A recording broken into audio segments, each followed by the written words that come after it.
ঝিনাইদহ সদর উপজেলার শিকারপুর গ্রামে পুকুর থেকে সাফওয়ান নামে এক মাদ্রাসা ছাত্রের মরদেহ উদ্ধার করা হয়েছে। বৃহস্পতিবার সন্ধ্যার দিকে মরদেহটি উদ্ধার করা হয়। এ ঘটনায় জড়িত সন্দেহ একই গ্রামের মৃত ইসলাম উদ্দিনের ছেলে সোহান নামে এই মাদ্রাসা ছাত্রকে আটক করেছে পুলিশ।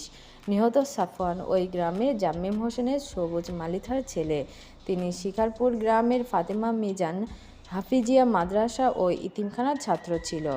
নিহত শিশুটির মা সুমাইয়া খাতুন জানান, বৃহস্পতিবার দুপুরের পর থেকে সাফওয়ানকে পাওয়া যাচ্ছিল না। সন্ধ্যার দিকে পুকুর থেকে সাফওয়ানের মরদেহ উদ্ধার করে ঝিনাইদহ সদর হাসপাতালে নিয়ে আসা হয়। অভিযোগ করেন সোহানের তার ছেলেকে হত্যা করেছে। এদিকে সাফওয়ানের বাবা জাম্মিম হোসেনের সবুজ জানান, দীর্ঘদিন ধরে সোহান তার ছেলেকে নানাভাবে ভয়ভীতি দেখাতো। বিছানায় শুয়ে শুয়ে সাফওয়ান তাকে একথা বলতো আর ভয়ে জড়সড় হয়ে যেত। ওই গ্রামের শরীফুল ইসলাম জানান, সোহানকে আটকের পর শত শত মানুষের সামনে সে সাফওয়ানকে পানিতে চুবিয়ে চুবিয়ে হত্যার কথা স্বীকার করেছে।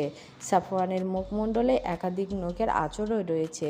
ঝিনাইদহ সদর থানার ভারপ্রাপ্ত কর্মকর্তা ওসি আবদুল্লাহ আল মামুন জানায়, গ্রামবাসীর হাতে আটক সোহানকে পুলিশ উদ্ধার করে থানায় এনে জিজ্ঞাসাবাদ করা হচ্ছে। শিশু সাফওয়ানকে হত্যার রহস্য উদ্ধারে সরকারের একাধিক টিম কাজ করছে।